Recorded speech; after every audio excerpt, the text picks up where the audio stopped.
हाँ, राम राम ईश्वर नहीं थे, राम एक मुक्त आत्मा थे। परंतु जो अगर आप वह चिंतन करोगे ना, अगर राम के स्त्रोत को पढ़ कर के ब्रह्म का चिंतन करोगे, जैसे आजकल के लोग हरे राम हरे कृष्ण गाते हैं, तो कोई भी फ़िल्म का धुन जोड़ देते हैं।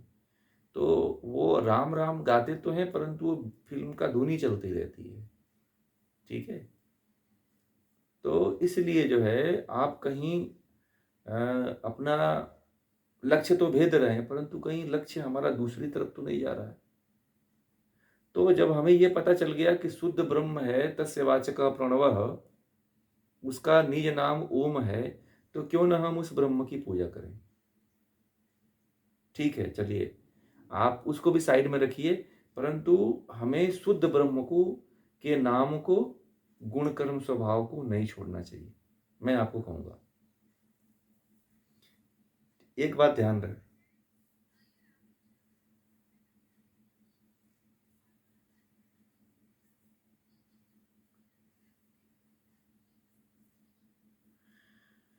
ये देखिए, ये तो राम राम जपने वाले जितने लोग हैं या जपते हैं, तो ये क्या करता है कि बस हमें एक साधन है, जैसे आसन साधन है ना, प्राणायाम साधन है ना, उसी तरह से मंत्र जप एक साधन है।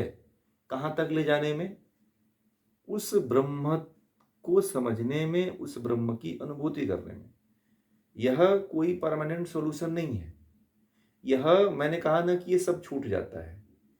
ये मंत्र जप भी छूट जाता है। जब आप ब्रह्म तक पहुंचते हो तो मंत्र जप भी छूट जाता है, वो भी नहीं बचता है। क्लियर हुआ? तो हाँ, रमहम, हाँ, तो वो तो केवल चक्र जागरण से होता है। बाकी चक्र जागरण भी कोई अंतिम लक्ष्य नहीं है, वो भी साधन ही है।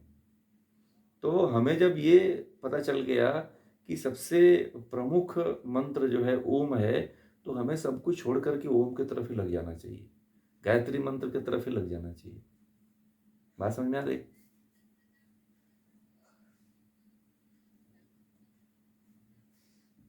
गलत मैंने कहाँ ही कहा, गलत तो मैंने कहा नहीं। मैंने तो कहा कि साधन है। मैंने तो कहा कि साधन। हाँ, वो तो रास्ता तो बहुत है, आप करो, वो तो कोई इस पर रोक थोड़ी लगा रहा है, वो तो हम भी रास्ता बताते हैं। परंतु मैं ये कह रहा हूँ कि यदि आपको ये पता है, आपको सही रास्ता पता चल गया है, तो फिर भटक क्यों रहे हो?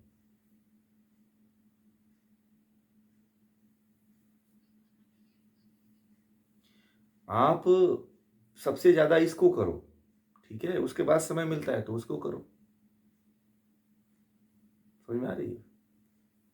पहले इसको प्राथमिकता ज्यादा। गायत्री और ओम। हम्म, ओम का अर्थ होता है सर्व। जी बोलिए बोलिए, अनिल जी बोल रहे हैं।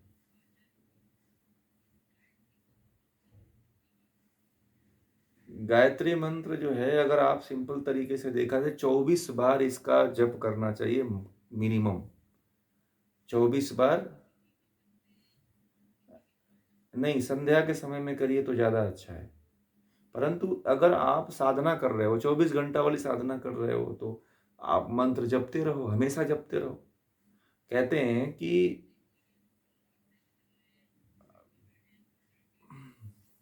हाँ, हमेशा जपते रहे। पंडित श्री राम शर्मा आचार्य जी जो है, कहते हैं कि वह करोड़ों बार जो है इसकी साधना कर चुके हैं। करोड़ बार इस मंत्र का, अरबों बार जो है जप कर चुके हैं। इस समय के वो विश्वामित्र की संज्ञा उनको दी जाती है कि उन्होंने गायत्री की साधना किया हुआ है। तो ऐसे आप लोग भी गायत्री की चाहो तो साधना कर सकते हो। गायत्री की साधना करने के बाद व्यक्ति जो है ब्रह्म के बहुत, ब्रह्म को एक तरह से जान ही लेता है। और गायत्री परिवार के लोग उनको ब्रह्म एक मुक्त आत्मा की तरह ही मानते हैं, भगवान की तरह ही मानते हैं। तो आप भी अगर गायत्री मंत्र का जप करते हो तो इस तरह से जो है उस तक पहुंच सकते हो। गायत्री मंत्र जो है वेदों का मंत्र है, गायत्री माता का नहीं मंत्र है। ठीक है? गायत्री जो है, गायत्री एक छंद है। ठीक है? और यह ब्रह्म का द्योतक है, ब्रह्म की उपासना करता है, ब्रह्म के बारे में बताता है कि हे ईश्वर, हे प्राण स्वरूप, दुख नाशक, सुख स्वरूप, श्रेष्ठ तेजस्वी, पाप नाशक, देव स्वरूप परमात्मा, हम आपको अपने अंतःकरण में धारण करते हैं, आप हमारी बुद्धि को सन्मार्ग की तरफ प्रेरित करो। गायत्री मंत्र ये कहता है, ठीक है। तो इसलिए जो है गायत्री मंत्र का जप ज्यादा करो, ज्यादा महत्वपूर्ण गायत्री मंत्र है, क्योंकि इसके बारे में भगवान श्री कृष्ण ने गीता में भी कहा है कि मंत्रों में गायत्री मंत्र हो, ठीक है। अर्थात मंत्र अगर कहीं है इस पृथ्वी पे तो केवल गायत्री मंत्र है, और उससे भी महामंत्र कोई है तो केवल ओम है, ठीक है। उससे भी बड़ा अगर कुछ है तो इस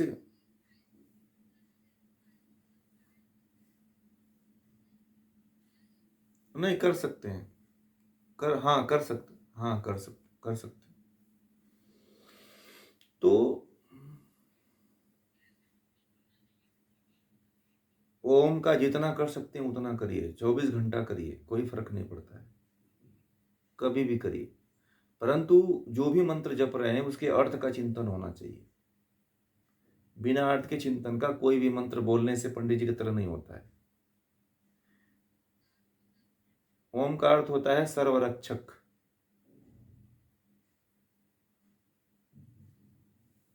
ठीक है। तो इस तरह से आप लोग, हाँ सर्वरक्षक, तो इसलिए जो है ये मंत्रों का जप करिए और सही मार्ग पे चलने का प्रयास करिए। जब जगे तभी सवेरा, ठीक है। और कहने का मतलब ये है कि सबसे पहले मैं जिस भ्रम की बात कर रहा था उस भ्रम में अभी आप लोग कितने लोग हैं?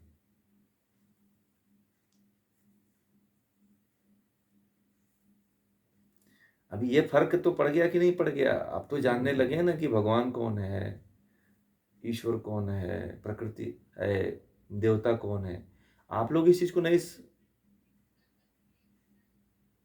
नहीं करिए मूर्ति पूजा, हम छोड़ने के लिए नहीं कहते हैं, परंतु आपको ये जानकारी होना चाहिए कि वास्तव में देवता कौन है, भगवान कौन है और ईश्वर कौन है, ये आपको पता होना चाहिए, ठीक है।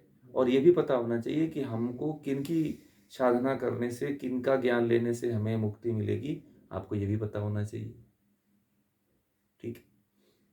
देखिए हमारे भाव भगवान जो है हमारे आदर्श हैं, उनको भूलना नहीं है। उनके फोटो, उनकी मूर्ति, उनका मंदिर बनना चाहिए। राम हमारे लिए आदर्श हैं हमारे, ठीक है। तो उनका मंदिर मंदिर इसलिए बनना चाहिए कि हमें भी उनकी तरह बनना है, ठीक है। अब जैसे भगवान विष्णु हैं, भगवान शिव हैं, भगवान ब्रह्मा जी हैं, तो इनका मंदिर होना चाहिए क्योंकि हमें इनकी तरह बनना है, ठीक है। काली जी, दुर्गा जी, साउथ में नरसिंह देवता हैं, बालाजी हैं, तो ये हमारे जो है आदर्श हैं, इसलिए इनकी मूर्ति बननी चाहिए, पूजा इनकी होनी चाहिए। तो इनको केवल आप परंतु ये सब भावना रखिए, परंतु इसके साथ साथ आपके अंदर ये भी होना चाहिए कि हमें उस ब्रह्म को ही प्राप्त करना है, ठीक है। कामधेनु को छोड़ करके छेरी कौन दुहाए, तो कामधेनु कौन है? ब्रह्म है। तो ब्रह्म है और हमें उस ब्रह्म को ही जानना है, ठीक है। तो ये ब्रह्म में अभी कोई मत रहिए। जैसे लता जी, आप लोगों को समझ में आ रहा है ना? लता जी हैं, अभी आप लोगों को देवता में और ईश्वर में और भगवान में अंतर समझ में आ गया ना?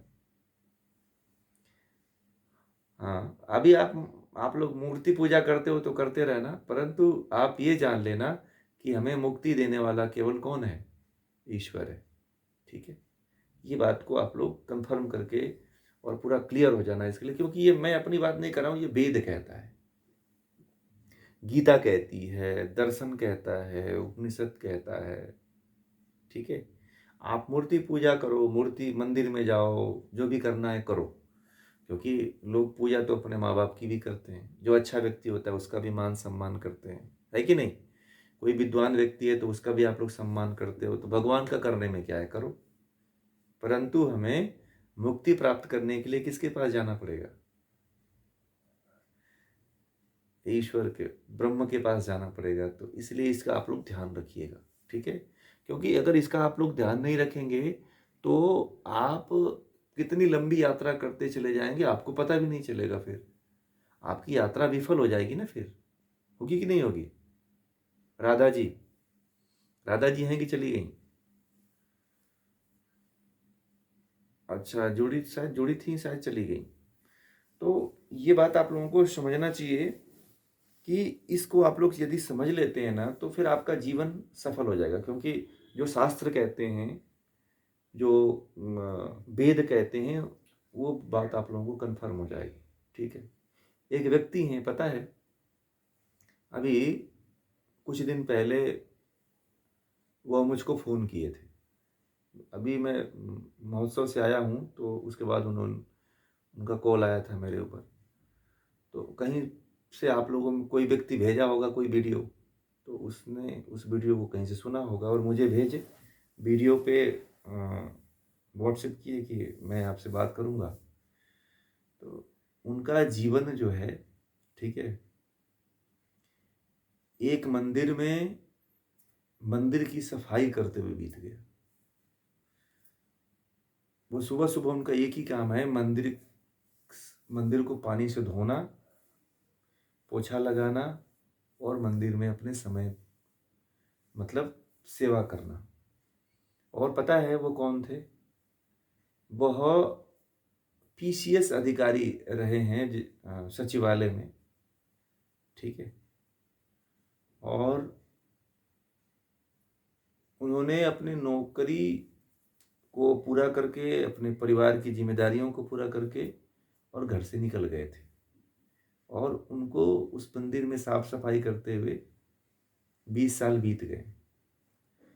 तो उन्होंने अपनी बात कही कि मैं कथा सुनता हूँ, बातें सुनता हूँ, बहुत कुछ देखता रहता हूँ, यूट्यूब चैनल देखता रहता हूँ। तो मुझे ये बात किसी ने नहीं कहा जो आप बात कहते हैं कि ईश्वर, भगवान और देवता। तो इसके बारे में मुझे आज तक कोई फर्क नहीं बताया था और आज तक मैं भी भटक ही रहा था। मैंने अपने जीवन का बहुत समय व्यतीत कर दिया। तो देखिए, एक बार और मैंने बताया था एक व्यक्ति का जो मथुरा में अपना समय दिया था, नौकरी वीआरएस लेकर के उसने जो है समय दिया था, उसका भी लाइफ, वो भी बोला बहुत पछताया वो। और ये जो थे वो तो अपनी नौकरी पूरा करने के बाद और फर्स्ट क्लास के अधिकारी रहने के बाद भी वह व्यक्ति अपनी व्यथा हमसे कह रहा था कि मुझे आज तक किसी ने नहीं बताया। मैं इतने दिनों से मंदिर की साफ सफाई करता हूँ, बहुत बड़े मंदिर की साफ सफाई करता हूँ। तो उन्होंने ऐसे ऐसी बातें अपने रखा। तो मैंने इसीलिए आप लोगों से भी पूछा कि कहीं आप लोग तो इस भ्रम में नहीं हो ना, ठीक है? क्योंकि हाँ, ब्रह्म के बारे में कोई भ्रम नहीं रहा, भगवान के बारे में भी कोई भ्रम, ब्रह्म और भ्रम, ठीक है? ब्रह्म और भ्रम कौन सा है? भगवान भव से भगवान ही भ्रम बना हुआ है। भगवान ही क्या हुआ है? भगवान ही क्या है? भगवान ही भ्रम बना हुआ है, ठीक है? भगवान ही भ्रम बना हुआ है और ईश्वर में, ब्रह्म में कोई भ्रम नहीं है, ठीक है? हाँ, अगर आप, भगवान श्री कृष्ण ने तो ये कहा है कि आप जिसको पूजोगे ना उसको प्राप्त हो जाओगे। राक्षस को यदि पूजते हो तो राक्षस को प्राप्त हो जाओगे। यदि आप राक्षस की उपासना करते हो ना तो उसी को प्राप्त होगे। मतलब ये देख लीजिए फिर, मतलब प्राप्त होने का मतलब है कि आपका वृत्ति वैसी हो जाएगी और आप मुक्त तो होगे नहीं, क्योंकि मुक्ति देने की क्षमता केवल ईश्वर में अभी है और किसी के में नहीं। ये सब सारी बातें आप लोग ध्यान रखिएगा क्योंकि ये बहुत महत्वपूर्ण बातें थी और ये बातें हमेशा होती रहेंगी आप लोगों के बीच में, ध्यान रखिएगा। जो भी बातें हैं ये बातें हमेशा होती रहेंगी। आज हमने बस आप लोगों के